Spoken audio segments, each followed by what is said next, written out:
السلام علیکم ورحمۃ اللہ وبرکاتہ۔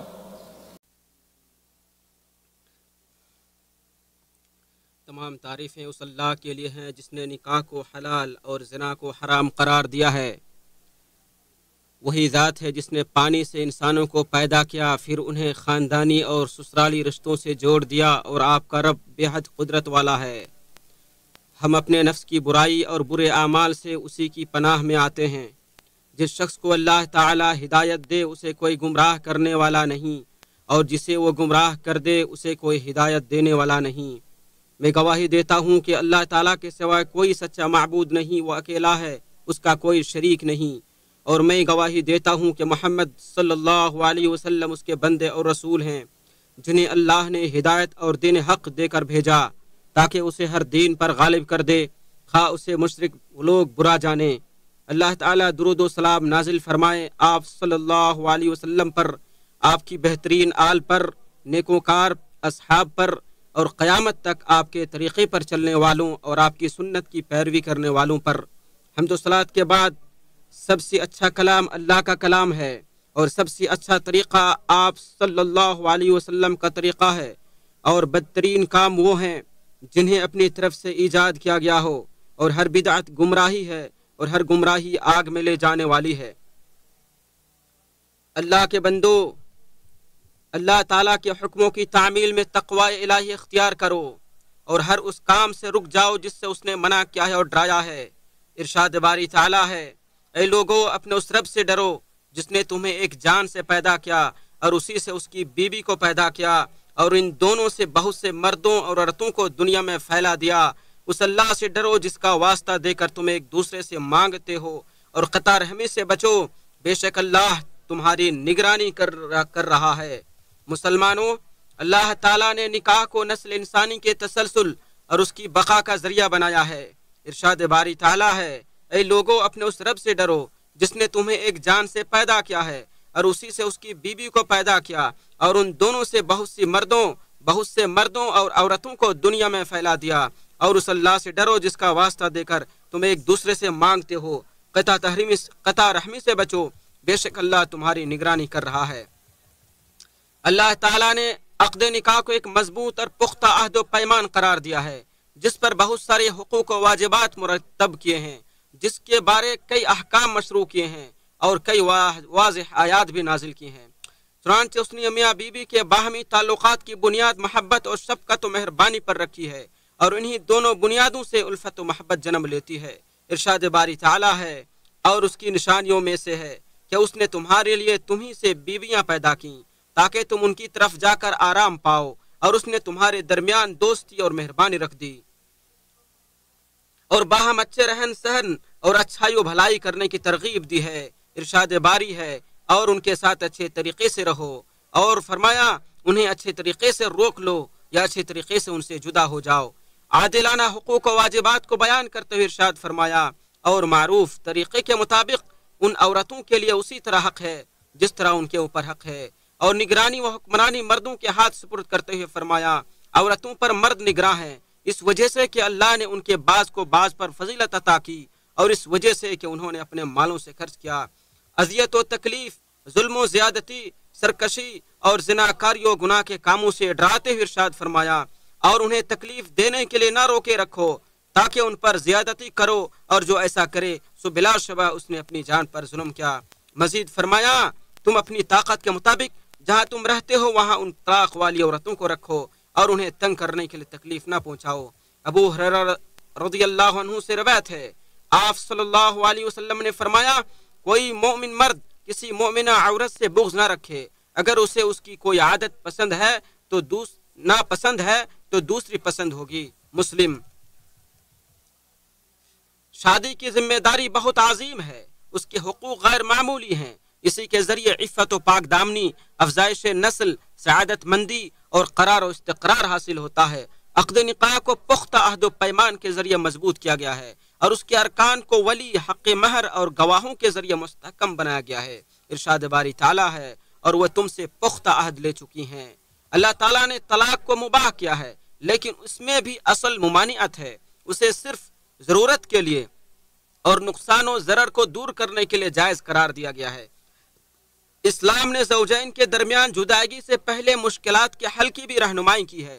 نکاح کے بقا کی خاطر واضح نصیحت کرنے، بستروں پر الگ کرنے اور تادیبی کارروائی کا حکم دیا ہے۔ ارشاد باری ہے، اور وہ عورتیں جن کی نافرمانی سے تم ڈرتے ہو سو انہیں نصیحت کرو اور بستروں میں ان سے الگ ہو جاؤ اور انہیں مارو، پھر اگر وہ تمہاری فرما برداری کریں تو ان پر زیادتی کا کوئی راستہ تلاش نہ کرو، بے شک اللہ ہمیشہ سے بہت بلند اور بہت بڑا ہے۔ اسی طرح طلاق سے پہلے صلح و صفائی کی رہنمائی کی ہے۔ ارشاد باری تعالیٰ ہے، اگر تمہیں میاں بیوی کے درمیان آپس کی انبن کا خوف ہو تو ایک منصف مرد والوں میں اور ایک عورت کے گھر والوں میں سے مقرر کرو، اگر یہ دونوں صلح کرنا چاہیں گے تو اللہ دونوں میں ملاپ کرا دے گا، یقیناً پورے علم والا اور پوری خبر والا ہے۔ اور فرمایا، کوئی عورت اپنے خاوند سے کسی قسم کی زیادتی یا بے رحمی یا بے رخی سے ڈرے تو دونوں پر کوئی گناہ نہیں کہ آپس میں کسی طرح کی صلح کر لے، اور صلح بہتر ہے، یعنی مخالفت، سختی، نافرمانی اور طلاق سے کہیں بہتر ہے۔ اور اگر تم اصلاح کرو اور ڈرتے رہو تو بے شک اللہ ہمیشہ سے بے حد بخشنے والا نہایت مہربان ہے۔ اور اگر دل اس قدر متنفر ہو جائیں کہ ان کے باہم جڑے رہنے کی کوئی صورت باقی نہ رہے، امیدیں ختم ہو جائیں اور باہمی تفاہم کی کوئی صورت نہ ہو، تو پھر دو ہی طریقے ہیں، یا تو اچھی طریقے سے رکھ لیں یا نیکی کے ساتھ چھوڑ دیں۔ طلاق آخری حل ہے اور حلال چیزوں میں سب سے ناپسندیدہ ہے، اس لیے شریعت نے رجوع کرنے اور لوٹانے کی ترغیب دلائی ہے اور اس کی باغ ڈور مرد کے ہاتھ میں تھمائی ہے، اور وہ دو مرتبہ رجوع کرنے کا حق رکھتا ہے۔ ارشاد باری ہے، یہ طلاق 2 بار ہے، پھر یا تو اچھی طریقے سے رکھ لینا ہے یا نیکی کے ساتھ چھوڑ دینا ہے۔ مطلقہ عورت اپنے خاوند کے گھر ہی میں 3 حیض تک عدت گزارے گی، شاید کہ اللہ تعالیٰ اس کے بعد کوئی نئی بات پیدا کر دے کہ وہ باہم رجوع کر لیں اور صلح کر لے۔ ارشاد باری ہے، اور ان کے خاوند اس مدت میں انہیں واپس لینے کے زیادہ حقدار ہیں اگر وہ معاملہ درست کرنے کے ارادہ رکھتے ہوں، اور معروف کے مطابق ان عورتوں کے لیے اسی طرح حق ہے جس طرح ان کے اوپر حق ہے، اور مردوں کا ان پر ایک درجہ حاصل ہے، اور اللہ سب پر غالب اور کمال حکمت والا ہے۔ اللہ کے بندو، یقیناً طلاق کے معاملے میں عجت پسندی اور جلد بازی خاندانی پھوٹ اور اختلاف و انتشار کی پریشانیوں کی ابتدا ہے۔ یہ طلاق دلوں میں نفرت پیدا کرنے کی اساس و بنیاد ہے۔ یہ محبوب کے اتحاد و اجتماع کو پارا پارا کر دیتی ہے اور اس کا شکار بے قصور و بے گناہ اولاد بنتی ہیں۔ طلاق صحبت و معاشرت کو تباہ کر دیتی ہے، محبوب کے درمیان تفرقہ ڈال دیتی ہے، گھروں کو اجاڑ دیتی ہے اور خاندانوں کا شیرازہ منتشر کر دیتی ہے۔ طلاق ناکامی کی طرف پہلا قدم ہے، امیدوں کا خاتمہ ہے، غم و حزن اور رنج و ملال کا پیش خیمہ ہے، اولاد کی تربیت کے لیے ایک رکاوٹ ہے، ان کے حقوق کے ضیاع کا سبب ہے۔ لہٰذا اے والدین، اللہ سے ڈر جاؤ۔ جابر سے روایت ہے، آپ صلی اللہ علیہ وسلم نے فرمایا، ابلیس اپنا تخت پانی پر بچھاتا ہے، پھر وہ اپنے لشکر روانہ کرتا ہے، اس کے سب سے زیادہ قریب ہوتا ہے وہ جو سب سے بڑا فتنہ ڈالتا ہے۔ ان میں سے ایک آ کر کہتا ہے، میں نے فلاں فلاں کام کیا ہے، وہ کہتا ہے تم نے کچھ نہیں کیا۔ پھر ان میں سے ایک آ کر کہتا ہے، میں نے اس شخص کو اس وقت تک نہیں چھوڑا یہاں تک کہ اس کے اور اس کی بیوی کے درمیان تفریق کرا دی۔ کہا وہ اس کو اپنے قریب کرتا ہے اور کہتا ہے تم سب سے بہتر ہو۔ مسلمانوں، عورتوں کے ساتھ نرمی والا برتاؤ کرو کیونکہ یہ صنف نازک ہیں۔ نبی نے ان کے متعلق وصیت کرتے ہوئے فرمایا، عورتوں کے ساتھ اچھے سلوک کی نصیحت قبول کرو۔ بخاری۔ نیز آپ نے فرمایا، کوئی مومن مرد کسی مومن عورت سے بغض نہ رکھے، اگر اسے اس کی کوئی عادت ناپسند ہے تو دوسری پسند ہو جائے گی۔ مسلم۔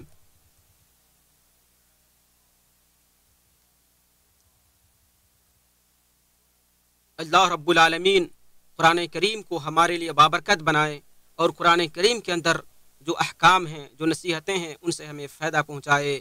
اللہ سے مغفرت طلب کیجیے، میں بھی مغفرت طلب کرتا ہوں، وہ نہایت بخشنے والا مہربان ہے۔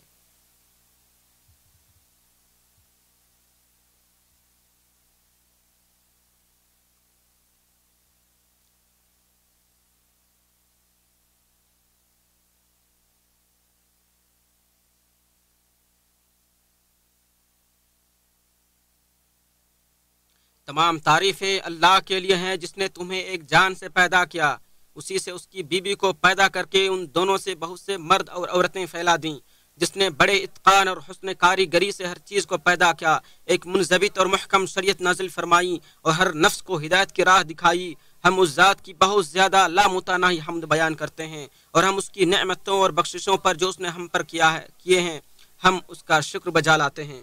اللہ کے بندو، نکاح پرہیزگاری کے اسباب میں سے ایک بڑا سبب ہے اور پاک دامنی سے متصف ہونے اور گناہوں اور علائشوں سے بچنے کا سب سے بہترین ذریعہ ہے۔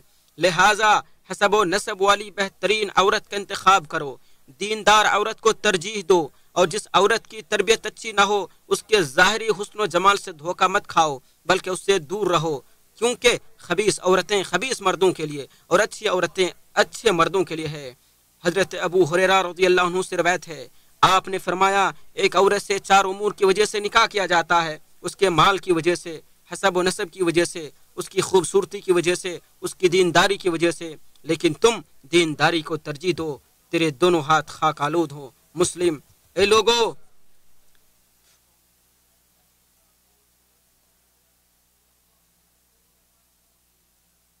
طلاق آپسی نا اتفاقی و ناچاقی اور منافرت و اختلاف سے نجات حاصل کرنے کا ذریعہ ہے۔ ارشاد باری ہے، اگر میاں بیوی جدا ہو جائیں تو اللہ تعالیٰ اپنی وسعت سے ہر ایک کو بے نیاز کر دے گا، بس اللہ سے ڈرو اور طلاق کو بغض و عداوت، قطع تعلقی اور رشتوں کو توڑنے کا ذریعہ نہ بناؤ۔ ارشاد باری ہے، اور تم آپس کے احسان کو فراموش نہ کیا کرو۔ اللہ تعالیٰ نے مطلقہ عورتوں کے لیے مناسب خرچہ مقرر کیا ہے جس کو دینا نیک آدمیوں پر ضروری ہے۔ اے لوگوں اور سرپرستوں، تم میں سے ہر آدمی نگہبان ہے اور ہر آدمی اپنی رعیت کے بارے میں جواب دہ ہے۔ بے شک عورتیں تمہارے ذمے ہیں، امانت ہیں۔ بے شک عورتیں تمہارے ذمے امانت ہیں، ان کے بارے اللہ نے اور نبی صلی اللہ علیہ وسلم نے وصیت فرمائی ہے۔ شریف آدمی ہی ان کو عزت دیتا ہے اور کمینہ انسان ہی ان کی اہانت کرتا ہے۔ مقدام بن معدی کرب رضی اللہ عنہ سے روایت ہے کہ آپ صلی اللہ علیہ وسلم لوگوں کے درمیان کھڑے ہوئے اور اللہ کی حمد و ثنا بجا لاتے ہوئے فرمایا، بے شک اللہ تمہیں عورتوں سے متعلق خیر کی وصیت کرتا ہے، بے شک اللہ تمہیں عورتوں سے متعلق خیر کی وصیت کرتا ہے، بے شک اللہ تمہیں عورتوں سے متعلق خیر کی وصیت کرتا ہے، بے شک اللہ تمہیں تمہاری ماؤں، بیٹیوں، بہنوں، پھوپھیوں اور خالاؤں سے متعلق تمہیں خیر کی وصیت کرتا ہے۔ طبرانی۔ سلیمان بن عمرو بن احوص سے روایت ہے کہ میرے والد نے بیان کیا کہ وہ حجۃ الوداع میں آپ صلی اللہ علیہ وسلم کے ساتھ تھے۔ آپ نے اللہ کی حمد و ثنا بیان کی اور لوگوں کو وعظ و نصیحت کرتے ہوئے فرمایا، عورتوں کے ساتھ حسن سلوک کرنے میں میری وصیت قبول کرو، کیونکہ عورتیں تمہارے ماتحت ہیں، لہٰذا تم ان سے اس جماع کے علاوہ کسی اور چیز کے مالک نہیں ہو، الا کہ وہ کھلی بدکاری کریں۔ اگر وہ ایسا کریں تو ان کو خوابگاہ سے الگ کر دو، ان کو مارو، لیکن سخت مار نہ مارو۔ اگر وہ تمہاری بات مان لے تو پھر ان پر زیادتی کے لیے کوئی بہانہ نہ ڈھونڈو۔ تمہارا عورتوں پر حق ہے اور ان کا حق تم پر ہے۔ عورتوں پر تمہارا حق یہ ہے کہ وہ تمہارا بستر ایسے شخص کو روندنے نہ دیں جسے تم ناپسند کرتے ہو، اور وہ کسی ایسے شخص کو تمہارے گھروں میں آنے کی اجازت نہ دیں جسے تم ناپسند کرتے ہو۔ سنو، اور ان کا حق تم پر یہ ہے کہ تم اچھی طرح ان کو کھانا اور کپڑا دو۔ ترمذی۔ ابو ہریرہ رضی اللہ عنہ سے روایت ہے کہ رسول اللہ صلی اللہ علیہ وسلم نے فرمایا، میں 2 ضعیفوں، ایک یتیم اور ایک عورت کا حق مارنے کو حرام قرار دیتا ہوں۔ حاکم۔